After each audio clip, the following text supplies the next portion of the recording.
For today's recipe, Link will be joined by IQ, Gastro Bob, and Yar, Captain Cook. And backed up as always by Guinea Page and the Animal Crackers.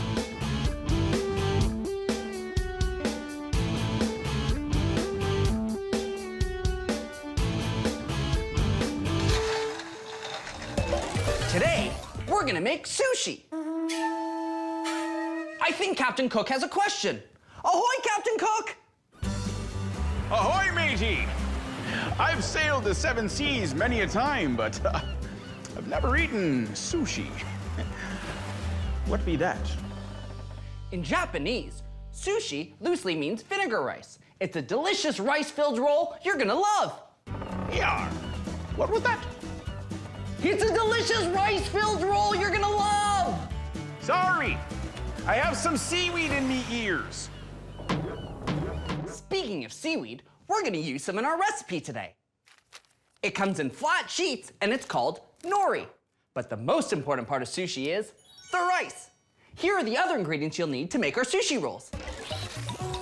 2 sheets nori, dried seaweed, 2/3 cup of short grain brown rice, 1 green onion, half a carrot, half a cucumber, half a red pepper, 2 teaspoons of soy sauce. We're using sodium reduced, 2 tablespoons of seasoned rice vinegar, 1 cup of water.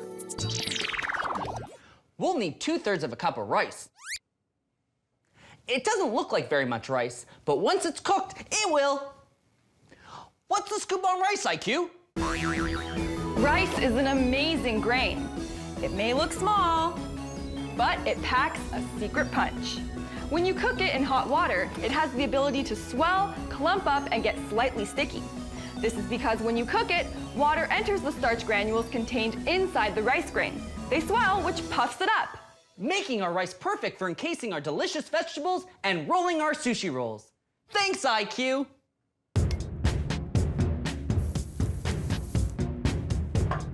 We're gonna rinse our rice under cold water.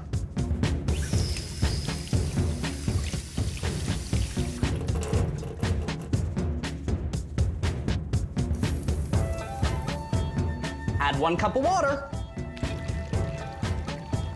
And 1 teaspoon of soy sauce.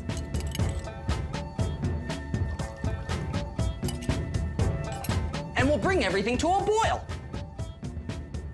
Initiate boiling temperature. Thanks, Gastro Bob. We're gonna let the rice simmer. To simmer is to cook something in a liquid at a reduced heat. There'll still be bubbles forming and rising to the top, but the water won't be at a full rolling boil. Now, we're gonna cover the pot with its top and let the rice simmer for 40 minutes. Gastro Bob, timer please. 40 minutes, away. Here's a good cooking tip. It's not a good idea to lift the lid of your saucepan too often. The steam from the water is actually helping cook the rice. And every time you lift the lid, the steam gets released and slows down your cooking time. Lab rat, fast forward please. 4, 3, 2, 1. Time's up. Let's check on our rice. Be careful though, that steam is hot. As IQ said, the rice is swelled and doubled in size. We'll put our lid back on our saucepan and remove from the heat and let it rest for 10 minutes. Pirates need rest like sharks need feet. If pirates don't rest, why should rice? Good question. We need to let our rice rest because there's still steam stuck in the pot. The rice will absorb the extra steam, so from top to bottom is evenly moist and... Captain Cook? And he's fallen asleep. Back to our recipe. Now that the rice is rested, it's time to dress it. We'll mix our soy sauce with our rice vinegar and give it a swirl. Now, we're gonna add it to our rice. And with a wooden spoon, we're gonna mix it so each grain is evenly coated. We're gonna let our rice cool. It's still too hot to make sushi from. Usually when you cook rice for things like stir fry, you want it to be fluffy. But for sushi, we want it to be sticky so it doesn't fall off our nori. I wonder where rice gets its stickiness from. Hey, IQ! There are two types of starch that make up a grain of rice. Amylose, which is a long, straight starch chain that doesn't gelatinize or get sticky when cooked, and amylopectin, a more branched type of starch chain that is able to gelatinize and results in stickiness when cooked. If your sushi rice is sticky, it's probably because the rice grain contains more amylopectin. This short grain brown rice sure looks sticky, but there are so many different varieties of rice. I wonder which ones are best to make sushi. A simpler way to tell which rice is sticky is by the appearance of the rice. Long grain rice is exactly that, an elongated shape. Long grain rice tends to cook up fluffy. The grains tend to stay separate and don't clump together when cooked, unlike short grain rice. Short grain rice is almost round in shape and it does clump together. Short equals sticky. And of course, just check the label on the package. It'll tell you what kind of rice you've got and instructions on how to cook it. Now we're ready to build our sushi. We just need something to roll it out. And I know the person with the perfect kitchen utensil. Secret Agent Man? Secret Agent Man.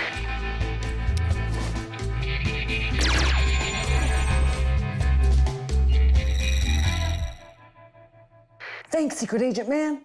This'll definitely do the trick. A bamboo sushi mat. If you don't have one of these, don't worry. You can use a clean kitchen towel with a piece of clear plastic wrap or parchment paper. Looks like my yoga mat. I call this the downward hot dog. Maybe you can show me some of your moves after we're finished rolling sushi. You got it, Link.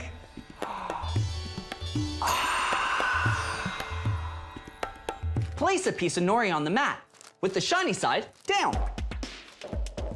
Now, pour out half of your cooked seasoned rice onto the nori. So the rice doesn't stick to my hands, I'm gonna dampen my fingers. And evenly distribute the rice. We're gonna leave a little bit of room at the top. You want a nice, even bed of rice to put your julienne vegetables on. And now for our latest installment of romaine lettuce and julienne. What light through your yonder colander breaks? It is the east, and julienne is the sun. Not the kind of julienne vegetables I was thinking of. When you julienne a vegetable, you're cutting it into thin, long strips, like this. Let me show you.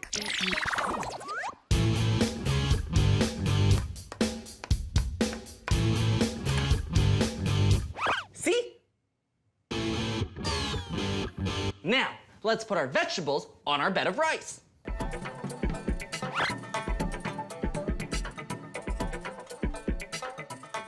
Now, we're ready to roll our sushi. We'll start with the end closest to us. Use your thumbs to lift the mat and your fingers to hold your filling in.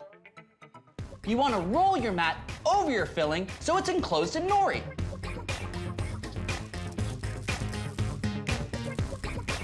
And continue to roll into a tight sushi roll.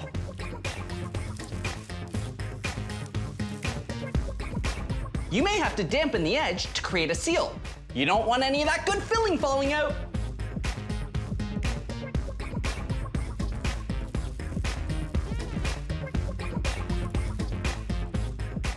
Now, we're gonna cut off our ends to get rid of our misshapen edges.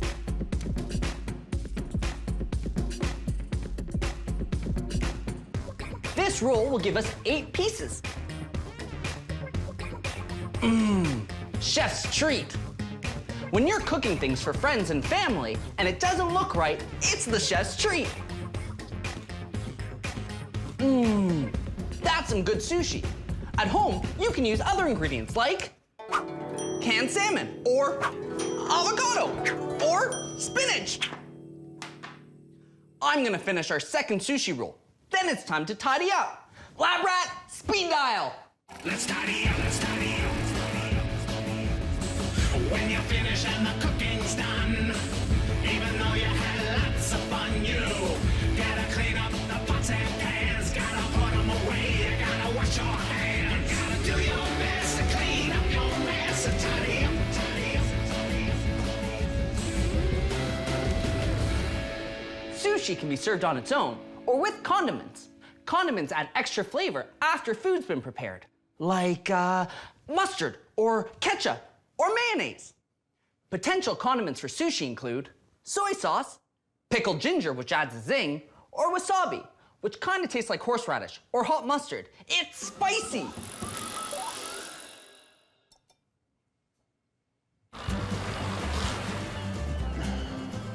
Yar! That sushi looks tasty. Oh, and I wouldn't need a fork and knife to eat him either. Poseidon's beard. I could swab the deck with one hand and hold a roll of sushi in the other. Absolutely, Captain Cook. I'll bring you some. I'll bring the condiments. Thanks for your help today, IQ. No problem, Link. Thanks for the lunch. Gastro Blast!